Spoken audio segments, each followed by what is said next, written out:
श्री रायमल जी स्वामी किल्हदेव जी महाराज के शिष्य थे। श्री रायमल जी का तेज प्रताप, करनी कस्तुति सब कुछ अद्भुत था। इनकी अद्भुत छाप थी। रायमल जी के द्वारा अनेक चमत्कार हुए जिनका साधुजन वर्णन करते हैं। संतों की सेवा रायमल जी बड़े सम्मान के साथ करते थे। एक बार रायमल जी ध्यान लगाकर श्री सीताराम जी की मानसी सेवा कर रहे थे।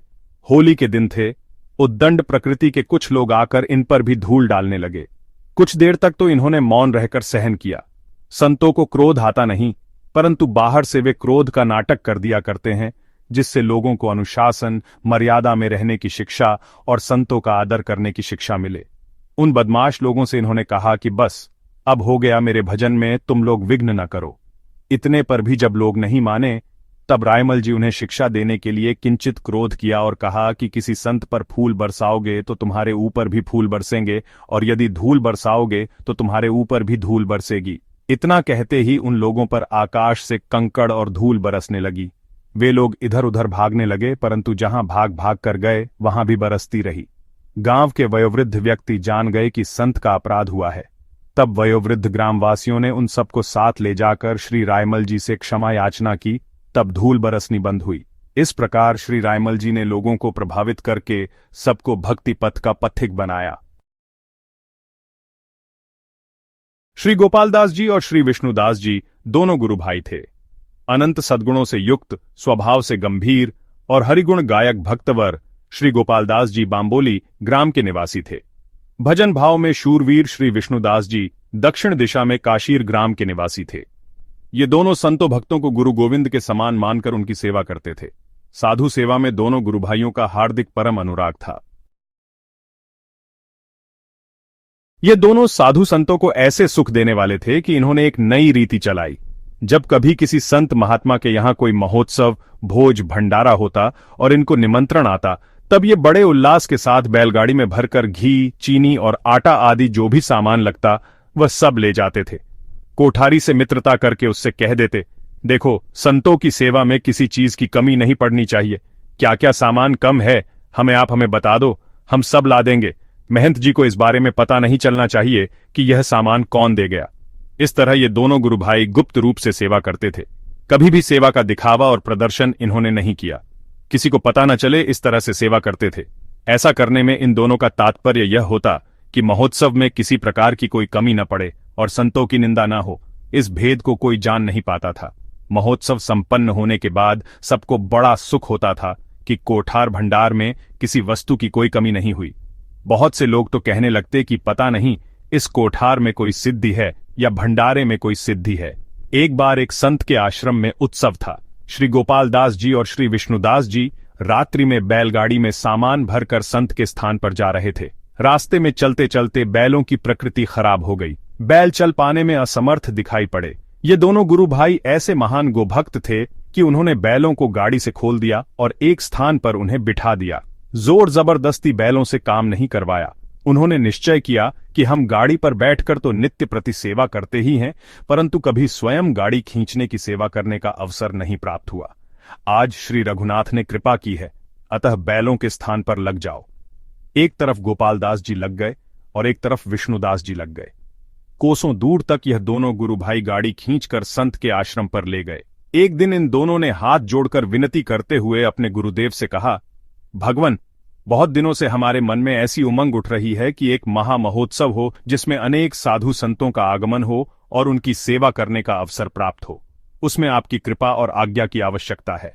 श्री गुरुदेव बोले, यदि ऐसा विचार है तो शीघ्रातिशीघ्र तैयारी करो। बहुत उत्साहपूर्वक महोत्सव करो और सारी धरती के संतों को न्योता देना है। प्रकट, अप्रकट, सिद्ध, गुप्त, आकाशचारी सबको न्योता देना है। दोनों गुरु भाई बोले, गुरुदेव, यह इतने कम समय में कैसे संभव है? इनके गुरुदेव महान सिद्ध महात्मा थे। उन्होंने अपने कमंडलू से हाथ में जल लेकर चारों ओर जल का छींटा दिया। जल के छींटे फेंकते ही उनके सामने आकाश से 4 सिद्ध पुरुष प्रकट हो गए। वे उन महात्मा को दंडवत प्रणाम करके सामने खड़े हो गए और हाथ जोड़कर बोले, महाराज श्री, कृपा करके बताइए कि हमारे लिए क्या आज्ञा है। महात्मा बोले, हमारे स्थान पर महोत्सव के निमित्त धरती के सभी संत महात्माओं को न्योता देना है। वे चारों सिद्ध प्रणाम करके जो आज्ञा कहकर वहां से चले गए। गुरुजी ने अपने दोनों शिष्यों से कहा कि इस उत्सव में महात्माओं की भारी भीड़ इकट्ठा होगी, अतः उनके ठहरने के लिए कुटियां, सुंदर निवास स्थान बनवाओ। उत्सव प्रारंभ होते ही चारों ओर से संत महात्मा पधारे। दोनों गुरु भाइयों ने उनके चरणों में सिर रखकर प्रणाम किया, फिर उन्हें आदरपूर्वक भोजन प्रसाद पवाया और वस्त्र भेंट कर सब प्रकार से प्रसन्न किया। लाखों की संख्या में संत महात्मा आते गए। उत्सव तो करवाना था एक दिन का, परंतु उत्सव चलते चलते 3 दिन हो गए और देखते देखते 3 दिन से 5 दिन हो गए। इस प्रकार संत समूह के द्वारा अखंड कथा कीर्तन होता रहा। उत्सव की समाप्ति होने पर श्री गुरुदेव से दोनों शिष्यों ने पूछा, गुरुदेव जी, हम लोग खूब दूर दूर तक जाकर भोज भंडारा करते हैं, परंतु जो सब संत जो यहाँ पधारे थे, ऐसे ऐसे संत तो हमने कभी देखे ही नहीं। ये सब कहाँ से पधारे? गुरुदेव ने दोनों को आज्ञा दी कि कल प्रातःकाल संपूर्ण संत मंडली की परिक्रमा करने जाना। वहां परमानंद स्वरूप श्री नामदेव जी के दर्शन होंगे। वे उज्ज्वल वस्त्र धारण किए हुए हाथ में तानपुरा लिए प्रसन्न मन से अकेले ही जा रहे होंगे। उनके चरणों में सिर रखकर प्रणाम करना। वे तुम्हें परम सिद्ध संत श्री कबीरदास जी का दर्शन करा देंगे। श्री गुरुदेव की आज्ञा पाकर प्रातःकाल होते ही दोनों गुरु भाई संतशाला की प्रदक्षिणा करने चले। वहां सफेद वस्त्र में जो दिव्य महात्मा दिखाई पड़े, हाथ में तानपुरा लिए।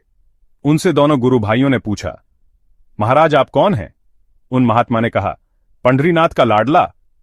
लोग हमें नामदेव के नाम से जानते हैं। उस समय नामदेव जी समाधिस्थ हो चुके थे। पता चल गया कि यही दिव्य शरीरधारी श्री नामदेव जी हैं। दर्शन करके प्रसन्न हो गए। उमंग के साथ दोनों उनके श्री चरणों में लिपट गए। छुड़ाने से भी चरणों को नहीं छोड़ रहे थे। तब श्री नामदेव जी ने उन दोनों से कहा, जहां साधु संतों का अपमान होता है वहां हम लोग कभी नहीं आते जाते हैं, और जहां उनका सम्मान होता है वहां हम लोग आते जाते रहते हैं।